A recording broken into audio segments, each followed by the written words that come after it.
Hi guys, hope you are having a wonderful day.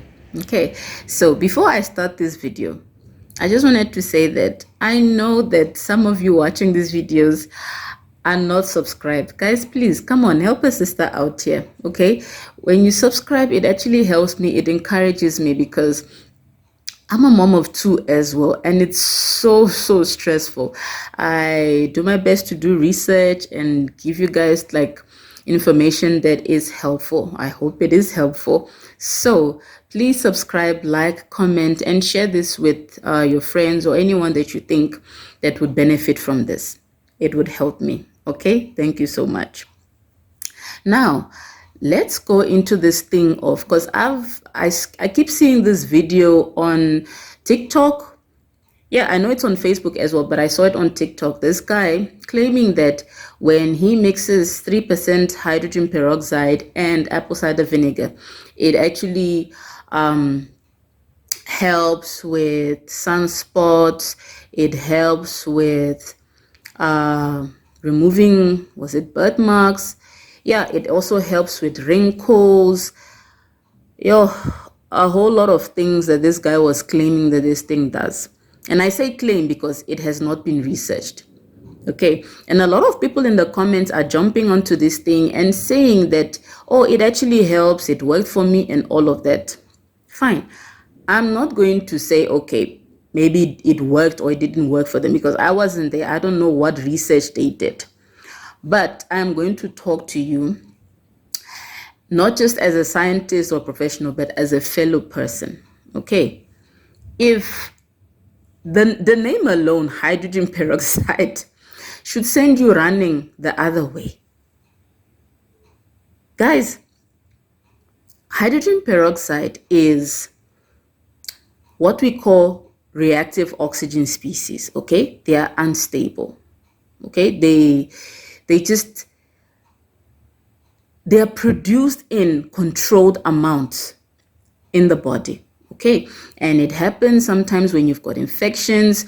They're produced to fight and kill off bacteria and viruses and all of that. Okay, and especially in hospital settings, you see that they are also used to treat injuries, to treat wound, because this helps in wound healing process.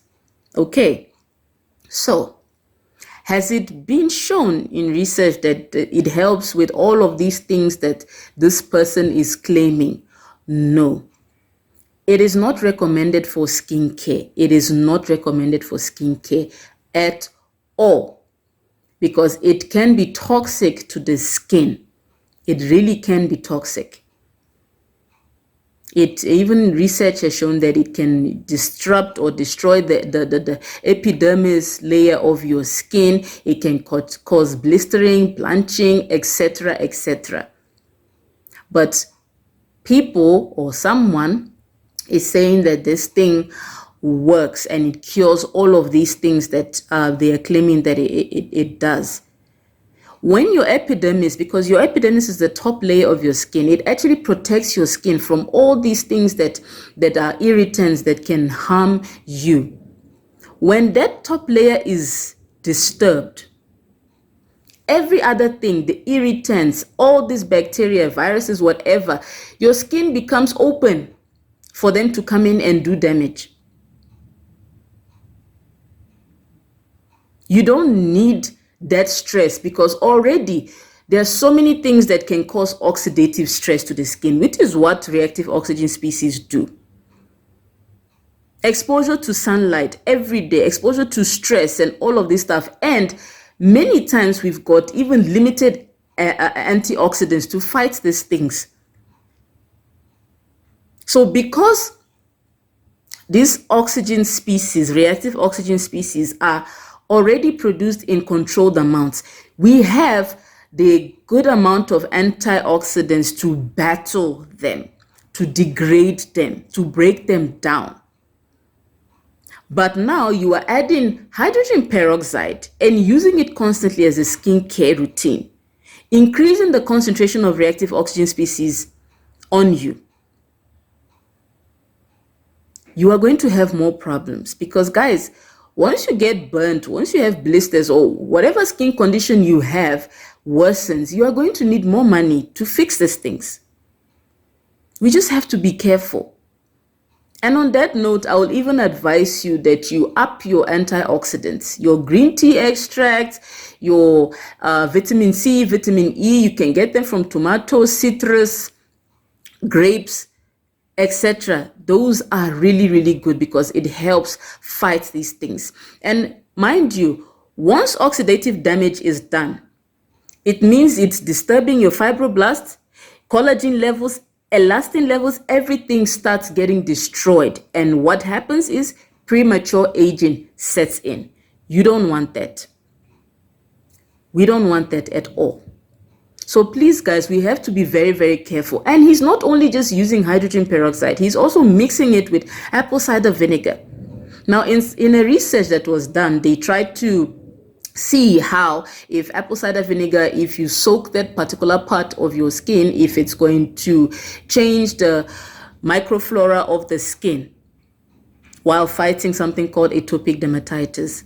It's like they found that it didn't change. But what they did find is that it caused irritation. It caused irritation. And once your skin is irritated, you lose more water. Because it means that your skin barrier is broken. You lose more water. And when you lose more water, you are prone now to things like acne. You are prone to things like yo, guys, please, I am begging you. You have to work with research. Even if you don't know or you don't trust what you see, go and read up on it on your own. Try to understand, how can this thing help me? What is it doing? Don't just take someone's word and say that, or especially something that has not been tested. Guys, be very, very careful. Your skin types are different. Your skin tone is different. And your skin reacts based on the environment that you're in, how old you are, your hormone levels, every single thing. No, we have to be very, very careful. Please, guys, do not do anything without speaking to a skincare expert. If you have that opportunity to do so, please do it. If you don't, please try and read up on it or ask questions. That is why we are here. Ask this type of questions so we can explain to you why certain things are good and why these things are not recommended. Okay, guys? Yeah, that's all me ranting for the day. But yeah, please, guys, look after yourself, and I pray that you have a wonderful, wonderful day. Bye.